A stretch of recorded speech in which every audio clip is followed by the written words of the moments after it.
shown. Today I'm continuing in the Korean.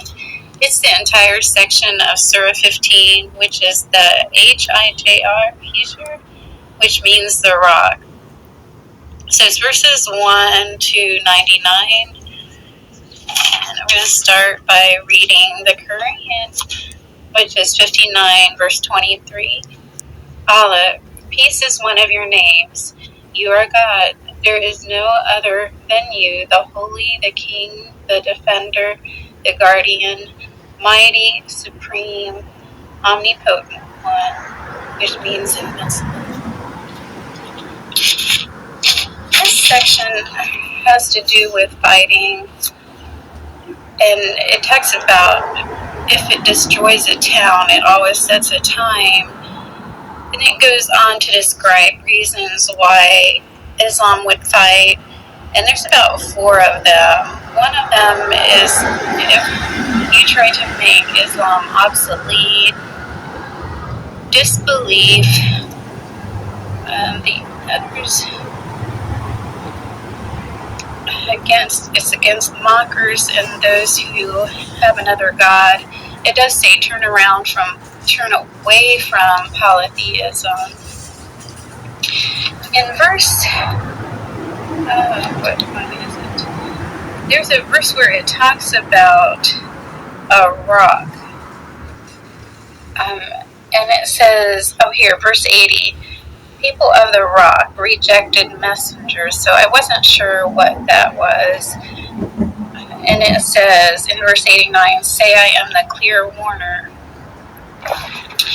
So I looked up commentary on the surah, and this is from islamicstudies.info, and it says TAFHEEM, Tafim al-Korean. It describes a rock under KUFR, and verbatim it says, we have never seized a community at the first committal of kufr, KUFR, which means disbelief or ingratitude, refusal to appreciate the benefits that God gives us. And then it goes on to say, we prescribe a limit for every place to hear and understand our message and reform. We tolerate its mischief up to that limit. And there was another term, zikr, Z-I-K-R, says to caution, and that the messengers are angels sent to pass judgment on sane, wicked people. And the messenger is the guardian. So, that's most of the section. Oh, it does, in verses 14 and 15, it says that disbelief, even if they opened for them a gateway into the sky and saw something ascending, happening, they would still say, our eyes are hallucinating. And then in verse 64, but we renew the truth. So I was wondering if there was any, currently in the United States, if there's any worry, because there was 911, and so I looked up information on Iran, because it seemed like I had remembered it. The last information I could find was dated September 21st, 2020, where it said there had been sanctions. And it says sanctions on their nuclear missiles and armed activities, on trade, finances, energy, technology, and insurance.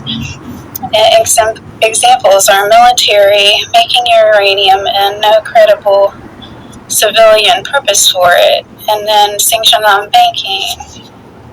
America urged the international community and the UN to prohibit transfer of arms. So I'm getting information from the Council on Foreign Relations.org, and I wondered what the status of the communications was. Iran is 90% Shia Muslim. It recently has gone through civil rights activism in 2022 and is dealing with inflation, which might be stressful. But there's an IAEA report that states that in September 2022 that Iran is still adding centrifuges and uranium, and is quoted as saying they're not likely to soften their stance. But I wanted to end this section on something I obtained from the New Humanitarian article that was the title, and Islamic Laws and Rules of War. This was dated April 2014, and it says, I guess this is from the Quran, 4 verse 90. If they withdraw from you and fight you not as to Islam's leaders, instead the other side sends you guarantees of peace, and Allah does an open war against them. But if the enemy is inclined towards peace, also do so and trust in God. He is the one that hears and knows all things. And that is in the Quran 8 verse 61.